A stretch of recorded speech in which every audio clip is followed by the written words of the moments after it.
Stewie, homecoming, how's it feel? Yeah, it's been a while, so nearly 20 years. So the place looks a little bit different. Some things are the same, but very fresh and new for myself, that's for sure. Talk to us about how long this has been in the making. Has it been, were you asked 12 months ago, and how long it's how long it's taken to roll into place?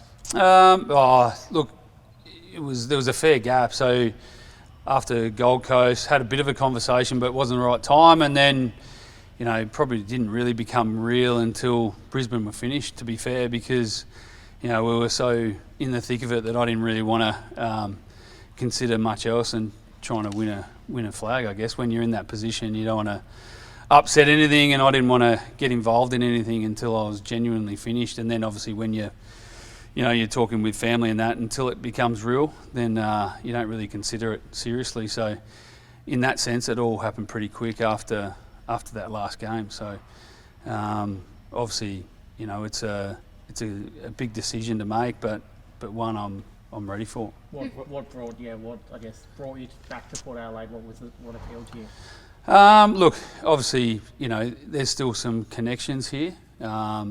Moving family is a little bit easier coming back towards more family. So that was one consideration, and obviously just the timing, I think, and the role, coming back and starting with Curry, I think, was a big carrot for me. Obviously, I've got some experience in the role that he's about to undertake, and the gap from being an assistant to senior coach. So I think I can help put some support around him and my learnings from my experience in the same role. So I think I can offer something for him and the footy club in that sense. When you first reached out, was it Josh that first reached out to you to see if you were interested in maybe coming being part of his team? Yeah. So obviously, he made some contact with me, and in that sense, I said, look, it's something I'll think about, but at a later date. So then just reconnected when the time was right, and I felt that like I said, it become real rather than just an idea and something up in the universe. But once it becomes a little bit real, then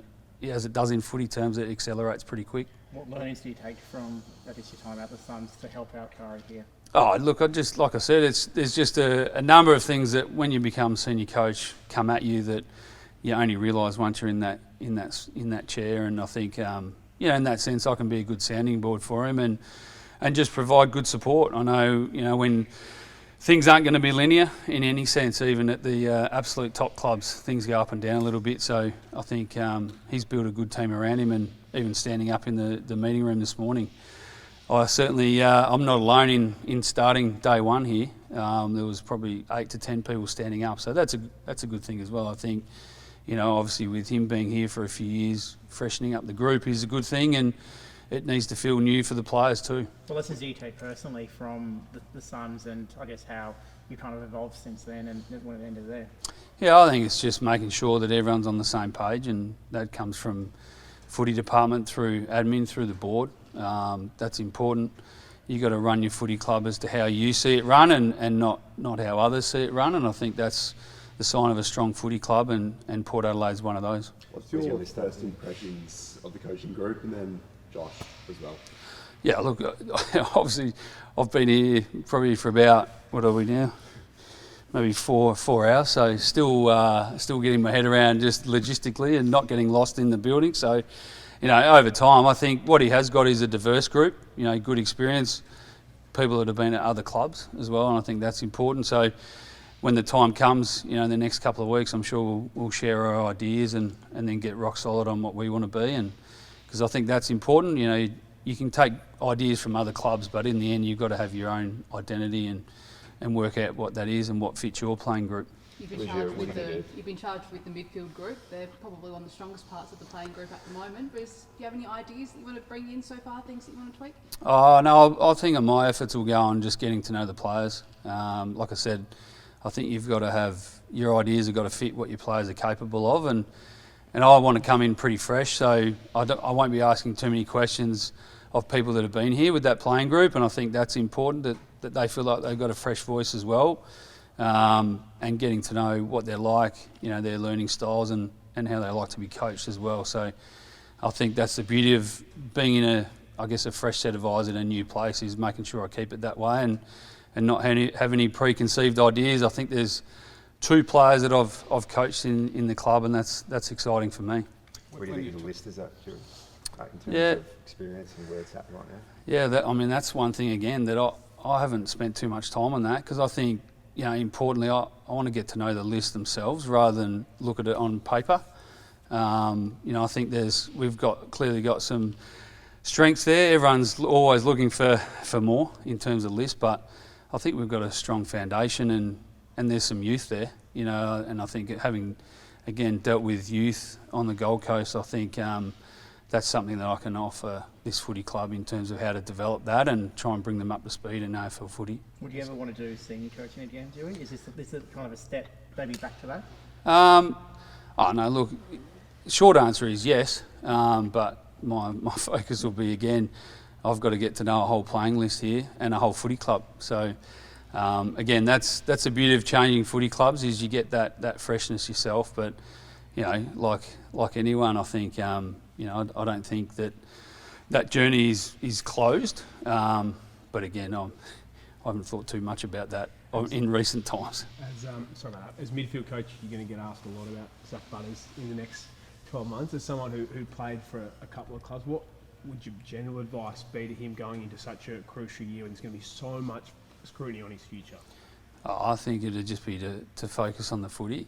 The reality is that stuff's at every footy club and they go through it, but I think all the players want is to play good footy. I don't think any players go in wanting to focus on what might be next. So I think my advice would be just to stay in the moment and where he is at this point in time, and the rest will take care of itself. But I think that's the reality of footy these days. Players deal with it pretty well, and I think clubs do too. But supporters and the outside get a little bit attached to it. But our energy will be on how do we get him to be the best footballer the next week and the week after and this season. Do you feel your relationship? Do you try to approach that conversation over the next 12 months to try and sell him what the future is at Port Adelaide, or do you put that solely in his court and that this is a decision that he has to make, and hopefully before he does the talking? Well, I won't be selling anything. I'll be putting my energy into helping him be the best player. And I think in any relationship, if you're having to convince someone, then it's the outcome's probably in the wrong spot anyway, whether you get to a good one or not.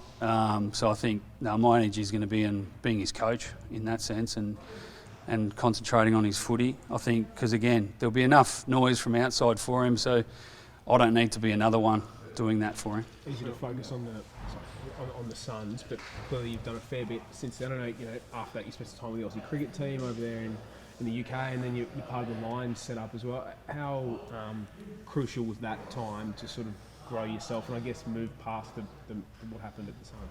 Yeah, look, it was my time with the Aussies and was amazing. I think I found out Monday night and I reckon I was on a plane Wednesday night, so probably says a bit about how much notice I knew what was coming. So had that flight ready to go, but that was great that it fitted in to be able to go to the Ashes, and a bit of a bucket list for me. But Andrew McDonald and the lads there, so really welcomed me, and I went to go to one training session and ended up 3 weeks in the inner sanctum. So pretty lucky to be in that scenario, and that was great to see a different environment. And then obviously Brisbane's, I was lucky. I started halfway through 2024.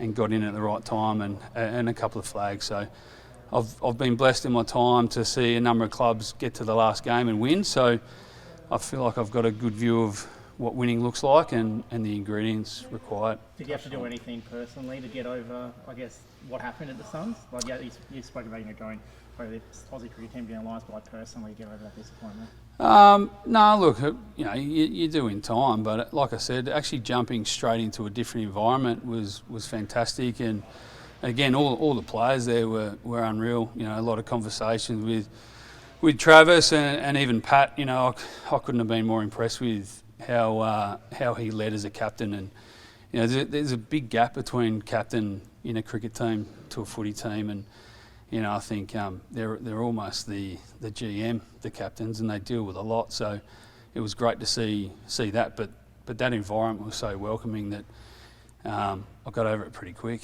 to be honest. How could you not be inside the Aussie dressing rooms about 4 days after being sacked?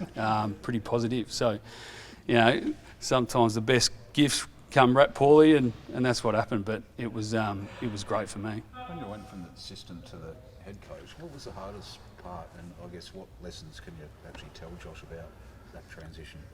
Yeah, well, I mean, it's everything you do as an assistant is everything you don't do as a senior coach. So you're dealing with less around, the game plan. It's more the environment and people, and making sure that everyone feels valued in the organisation. And ultimately, you can have lots of people doing different roles, but everyone wants to hear from the senior coach. So it's making sure that he steps in when he's needed, manages his energy and his impact. And I'm sure that he's coached his own team in the SNFL, and this is a different step up, but it's the same principles. And I think he's got a great philosophy in terms of good people make good footy clubs, and give people good roles, and then actually get out of their way and let them do that as well, and be there for support when you need. So I think he's well equipped.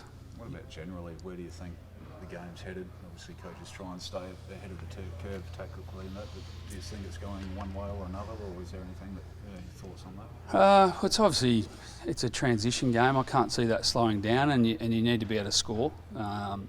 Certainly, I think the teams that go deep and be successful can score, but also really strong defensively. So haven't really given you split the atom there, have I? But that's just the reality is, and I think, again, the footy clubs that I've been at that have been successful keep it really simple.